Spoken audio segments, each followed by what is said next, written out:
আসসালামু আলাইকুম গাইজ, কি অবস্থা সবার? তো কেমন আছেন সবাই? আশা করি অনেক ভালো আছেন। তো গাইজ আপনার দয়া আমি অনেক ভালো আছি। তো গাইজ আজকে আমি এই জায়গা থেকে বাসা থেকে বের হয়ে গেছি আমাদের মাঠে যাওয়ার উদ্দেশ্যে। ঠিক আছে, আজকে কিন্তু দেখবো যে আমাদের কৃষিরা কেমনে চাষাবাদ করে। তো গাইজ এইচডি নাইট ব্লগটা সবাই সাবস্ক্রাইব করে দিবেন, লাইক করে দিবেন, সবাই শেয়ার করে দিবেন। এই জায়গা থেকে কিন্তু গাইজ আজকে বাসা থেকে বের হয়ে গেছি আমি দেখার জন্য যে হচ্ছে কাকারা কাকিরা অ্যান্ড মানে দাদারা দাদিরা কিভাবে মানে চাষাবাদ করে। ঠিক আছে, তো এই জায়গা থেকে আমাদের পুকুর পাড় দিয়ে এই জায়গায় আমরা যাইতেছি। ঠিক আছে, এই জায়গায় দেখতেছেন হাঁস, কত সুন্দর হাঁস এই জায়গায় খেলাধুলা করতেছে। ঠিক আছে, এই জায়গায় কিন্তু আমি চলে এসেছি মানে মাঠে, আমাদের মাঠে গায়ে এই জায়গায় দেখতেছেন একটা কাকায় দেখতেছেন যে এই জায়গায় কি যেন মানে সুতা কিসের যেন সুতা জানি মানে করতেছে, গুজ করতেছে। এই জায়গায় দেখতে পাচ্ছেন অনেক ধুম্বা, তারপরে হচ্ছে যাবতীয় কিছু এই জায়গায় ধান টান অনেক কিছু গুনছে। ঠিক আছে, এই জায়গা থেকে মানে কত সুন্দর একটা জিনিসগুলো দেখতে পারতেছেন কিভাবে কাকারা ওই দেখেন দূরে কাকারা ধান বুনতেছে। ঠিক আছে, তো এই জায়গা থেকে মানে আমি যদি কাকার কাছে যাই, যদি কাকারে কিছু বলি যে হচ্ছে কাকা এইসব কৃষি কিভাবে আবাদ টাবাদ করে, একটু আমরা চলেন দেখে আসি।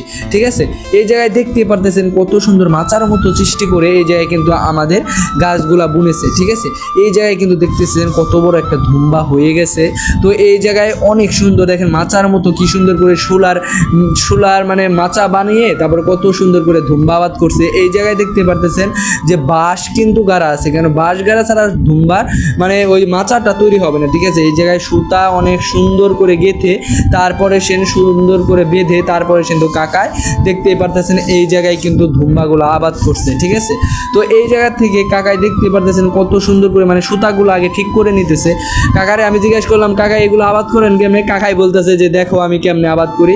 এই জায়গায় কিন্তু কাকায় কিন্তু সুতা দেখতেছে যে সুন্দর করে আগে গুছাই নিতেছে। ঠিক আছে, সুন্দর করে গুছাই নেওয়ার পরে কিন্তু কাকা এই বাঁশের যে বেড়াটা আছে কাকায় দেখতে পাচ্ছেন কত সুন্দর করে সুতাগুলো আগে গুছাই নিতেছে। ঠিক আছে, একটা গিট্টু গায়ে কিন্তু এই জায়গায় কাকায় আমাদের দিয়ে দিতেছে।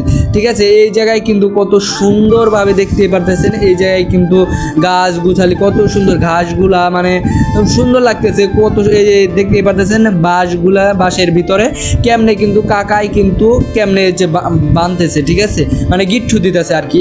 গিট্টুগুলা দেওয়ার কারণে কিন্তু ওই যে এই শুলাগুলা যেগুলো দেখতে পারতেছেন এই শুলাগুলা কিন্তু মানে মাচার মতো তৈরি করবে। আগে সুতার উপরে কিন্তু শুলাগুলা মানে ফালিয়ে তারপরে কিনা মানে ওই সুতার দিয়ে বাঁধতে হবে। ঠিক আছে, কোনো এক সুতা দিয়ে বাঁধতে হবে। দেখতে পারতেছেন মানে কত সুন্দর একটা মানে কত সুন্দরভাবে এগুলা তৈরি করছে। ঠিক আছে, মানে ওই জায়গায় সামনে দেখতে পারতেছেন কত সুন্দরভাবে তারা ধান বুনতেছে। এই জায়গায় কিন্তু কাকাই দেখতে পাচ্ছেন অনেক কষ্ট করে এই জায়গায় কিন্তু এইগুলা মানে শুলা দিয়ে তারপরে হচ্ছে দড়ি দিয়ে বাঁশ দিয়ে অনেক রকমের জিনিসপাতি দিয়ে কিন্তু কাকাই কিন্তু ধুম্বা আবাদ করতেছে।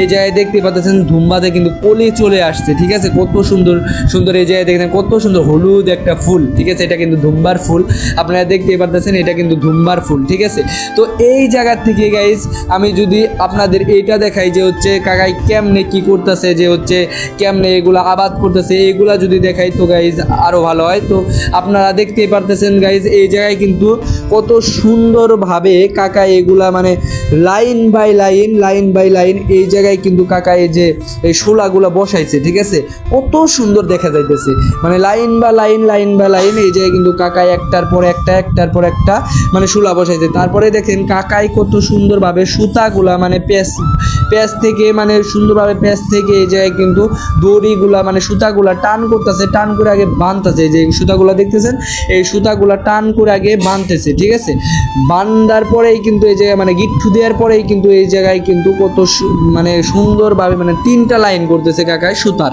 ঠিক আছে, তারপরেই কিন্তু এই জায়গায় কিন্তু গাইজ এই ধুম্বাগুলা তৈরি হইতেছে। এই জায়গায় দেখতে পাচ্ছেন কত সুন্দর ধুম্বা। ঠিক আছে, তো এই জায়গায় থেকে আমরা যদি একটু সাইডের দিকে যাই দেখতেই পারতেছেন এই বাঁশগুলো আছে, এই যে ঘাস টাস এই মাথাগুলো মানে এই ধুম্বার মাথাগুলো ওপরের দিকে তুইলা দিলে তো হচ্ছে ওই মানে যে শুলাগুলা দেখতেছেন ওই শুলাগুলার ভিতরে পেঁচায় যায়। ঠিক আছে, মানে পেঁচায় আর কি, পেঁচানোর কারণে মানে পরে এই ধুম্বার মানে ফুল মানে যে শুলাগুলা মানে সিরিয়ালভাবে রাখা আছে সিরিয়ালভাবে মানে সুন্দরভাবে কলিগুলা সামনের দিকে আগায় যায়। ঠিক আছে, তার কারণে কিন্তু এই জায়গায় কিন্তু একটা সুন্দর মাচার মতো মতো সৃষ্টি হয়, সৃষ্টি হওয়ার পরেই কিন্তু এই ধুম্বাগুলো আবাদ হয়। তো এই জায়গায় দেখতে পারতেছেন কত সুন্দরভাবে কিন্তু একটা কিন্তু ধুম্বা দেখতে পারতেছেন, কত সুন্দর একটা ধুম্বা হয়ে গেছে কিন্তু গাইজ। এই জায়গায় কিন্তু হলুদ ফুল, কত সুন্দর একটা ছোট্ট একটা ধুম্বা কিন্তু এই জায়গায় কাকায় আবাদ করে ফেলছে, ঠিক আছে। এই জায়গায় কিন্তু কত সুন্দর দেখতে পারতেছেন, মানে অনেক সুন্দর একটা ব্যবস্থা করছে কাকায়।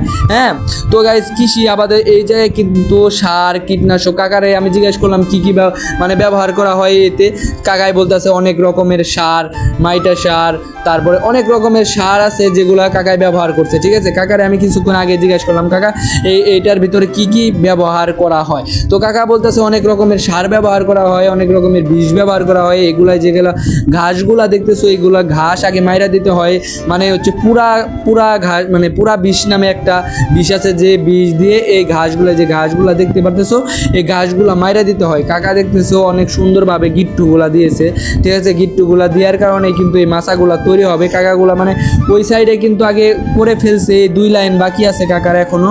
তো অনেক সুন্দরভাবে কিন্তু কাকা দেখতেই পারতেছো এই জায়গায় কিন্তু অনেক সুন্দরভাবে কিন্তু কাকায় এগুলা লাগাই দিছে, ঠিক আছে। তো অনেক সুন্দর লাগতেছে। তো আমি কাকার কাছে চলে আসছি আজকের আমার ব্লগে, কিন্তু আমি দেখাইতেছি কাকার মানে ধুম্বাগুলা কেমনে তৈরি করতে হয়, ঠিক আছে, মানে কেমনে উৎপাদন করে এই ধুম্বাগুলা। কাকা দেখতেই পারতেছো কত সুন্দরভাবে এগুলা ধুম্বা উৎপাদন করছে। কাকারে আমি জিজ্ঞেস করলাম কাকা এই ধুম্বাগুলা মানে হয় কিসের থেকে, মানে কি ধুম্বার কি পুরা ফল আয় নাকি বুনতে হয়, নাকি বিচি আয় না বুনতে হয়, না কি করতে হয়। মানে কাকা বললো যে হচ্ছে পাকা ধুম্বা যেগুলো আছে ওই পাকা ধুম্বাগুলা মানে হচ্ছে আগে রোদে শুকাইতে হয়। পাকা ধুম্বাগুলা রোদে শুকানোর পরেই কিন্তু এই জায়গা থেকে মানে ওই জায়গা থেকে একটা বিচি বের হয়, মানে ওটা ফাড়ার পরে একটা বিচি বাড়াবে। বিচিগুলা যদি এই জায়গায় আপনারা যদি এক মাটির উপরে যদি দিয়া যদি বুনেন, তো এরকম দেখতে পাচ্ছেন, এরকম কিন্তু ধুম্বাগুলা হয়ে যাবে, ঠিক আছে। ধুম্বার আগে গাছ হবে, তারপরে আস্তে আস্তে আপনারা যদি এরকম মাচার মতো তৈরি করে দেন শুলা দিয়ে, তো এরকম কিন্তু ধুম্বাগুলো আপনারা উৎপাদন করতে পারবেন। কিন্তু এতে আপনাদের কিছু সার, তারপরে কীটনাশক যাবতীয় যা কিছু আছে, ঠিক আছে, তো এগুলা কিন্তু ব্যবহার করতে হবে আপনাদের। দূরে দেখতে পারতেছেন অনেকগুলা ভেন্ডি গাছ টাছ অনেক কিছু কিন্তু মানুষজন কিন্তু সুন্দরভাবে রেখে দিছে। হ্যাঁ, তো এই হচ্ছে আজকের মানে বাংলাদেশের কৃষি, ঠিক আছে। কৃষিতে কেমনে বাংলাদেশের মানুষ কেমনে কৃষি আবাদ করে, ঠিক আছে। আপনারা দেখতেই পারতেছেন এই জায়গায় কিন্তু ওই দেখেন দূরে দেখতেই পারতেছেন কত সুন্দর গাছপালা মানে লাগাইছে, ঠিক আছে। অনেক ফল ফুল মানে মাঠে কি থাকে অনেক রকমের ফল, যারা চাষ করে মানে কৃষিরা যারা চাষাবাদ করে এই জায়গায় অনেক রকমের ফল ফুল যারা চাষাবাদ করে এই জায়গায় দেখতেই পারতেছেন কত সুন্দরভাবে কিন্তু আমাদের কাকাই কিন্তু এই ধুম্বাগুলো লাগাইছে, ঠিক আছে।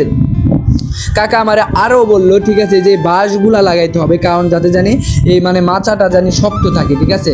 তো কাকা আমার অনেক কিছু মানে বলে দিল যে এইভাবে করলে তো হচ্ছে আপনারা এই ধুম্বাগুলো আবাদ করতে পারবেন। তো আজকের ভিডিওতে গাইস এই জিনিস নিয়ে কিন্তু আমি তুলে ধরতে আসছি। দেখতেই পারতেছেন কত সুন্দরভাবে কিন্তু এই মানে আগে মাচাটা করে নিছে, ঠিক আছে। কত সুন্দরভাবে এই মাচাটা করে নিছে, মানে আগে শোলা দিয়ে সুন্দর সিরিয়ালভাবে একটার পর একটা হালকা ফাঁক করে সুন্দর সিরিয়ালভাবে কিন্তু এই জায়গায় কিন্তু শোলাগুলো মাচার মতো তৈরি করে নিছে কাকায়, ঠিক আছে।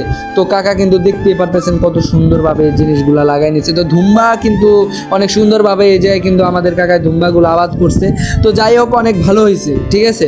তো আপনারাই কিন্তু গাইজ দেখতে পারলেন, আপনারাও কমেন্টে জানান যে ধুম্বাগুলো কেমন হয়েছে। হ্যাঁ, কাকা কিন্তু অনেক কষ্ট করে এইগুলো আবাদ করছে, দেখতে পারতেছেন কত সুন্দর কিন্তু একটা ধুম্বা এই জায়গায় হয়ে গেছে গাইজ, ঠিক আছে। এই জায়গায় অনেক সুন্দর একটা ধুম্বা কিন্তু হয়ে গেছে। তো কাকা অনেক কষ্ট করে এগুলো আবাদ করছে, আপনারা দেখতেই পারতেছেন। তো আপনারা যদি বাসায় বা হচ্ছে মানে মাঠে যদি এগুলো আবাদ করতে চান, বেশিরভাগ বাসায় যদি কেউ আবাদ করতে চান, ঠিক আছে, তো মানে আপনাদের বাসায় মানে ছাদের উপরে বা কোনো কিছুতে টপে, ঠিক আছে, আগে কোনো ধুম্বা আয়না মানে রোদে শুকাইতে হবে। শুকানোর পরে কিন্তু মানে হচ্ছে সুন্দরভাবে কিন্তু ওইগুলো আগে সুরাই নিতে হবে, তারপরে বিচি বের করতে হবে, তারপরে সে কিন্তু মাটির উপরে কিছু টপের ভিতরে মাটির উপরে কিন্তু এগুলো আপনারা লাগাইতে পারেন। অ্যান্ড কিন্তু মানে তাতে কিন্তু কিছু কীটনাশক বা হচ্ছে কিছু সার দিয়ে কিন্তু আপনারা এগুলো আবাদ করতে পারেন, ঠিক আছে। এগুলো আবাদ হবে। আর কাকারে আমি জিজ্ঞেস করলাম, কাকা এগুলো কি সব জায়গায় আবাদ হয়? কাকা বললো যে বেশিরভাগ এঁটেল মাটি যেগুলা মানে আঠালো মাটি, সেগুলাতে এগুলা একটু বেশি আবাদ হয়, ঠিক আছে। কিন্তু বালু মাটিতে এগুলো একটু কম আবাদ হয়। কাকাই বললো যে বেশিরভাগ গাছ মরে যাওয়ার সম্ভাবনা থাকে। তো আপনারা যদি মানে এগুলো আবাদ করতে চান তাহলে কিন্তু গাইজ এই জায়গায় কিন্তু আপনাদের এঁটেল মাটি ব্যবহার করতে হবে, ঠিক আছে। তো এই জায়গায় কিন্তু কাকাই দেখতে পারতেছেন কত সুন্দরভাবে কিন্তু বাঁশগুলা গাড়তেছে, ঠিক আছে। বাঁশগুলা গেড়ে সুন্দরভাবে কিন্তু সিরিয়াল বাই সিরিয়াল কিন্তু এই জায়গায় কিন্তু কাকাই অনেক সুন্দরভাবে এই ধুম্বাগুলো আবাদ করতেছে। কত সুন্দর ছোট ছোট ধুম্বা হয়েছে গাইজ, দেখতে পাচ্ছেন, আমারই অনেক ভালো লাগতেছে। তো এই জায়গায় কিন্তু কাকাই দেখতেই পারতেছেন যে কত সুন্দরভাবে মানে আগে মাপ দিয়ে নিতেছে যে কেমনে কি বাঁশগুলা গাড়া যায়, ঠিক আছে। দেখেন কত সুন্দরভাবে বাঁশগুলা গাড়তেছে, ঠিক আছে। তো কাকা অনেক সুন্দরভাবে আবাদগুলা করতেছে। তো ভিডিওটা যদি সবার ভালো লাগে অবশ্যই সাবস্ক্রাইব করে দিবেন, লাইক করবেন, শেয়ার করবেন। ইউটিউব থেকে দেখে থাকলে কিন্তু অবশ্যই সাবস্ক্রাইবটা করবেন, ঠিক আছে গাইজ। তো আজকের ব্লগটা গাইজ এই পর্যন্তই। সবাই দেখতেই পারলেন যে HD নাহিদ ব্লগে ধুম্বাগুলা কেমনে আবাদ করতে হয়, ঠিক আছে। তো আজকের ভিডিওটা এই পর্যন্ত। দেখতে পাচ্ছেন পাখিগুলা কি সুন্দর মানে বসে আছে এই জায়গা থেকে। তো এই জায়গা থেকে আমি বিদায় নেব আজকে। সবাই ভালো থাকেন, সুস্থ থাকেন, আল্লাহ হাফেজ।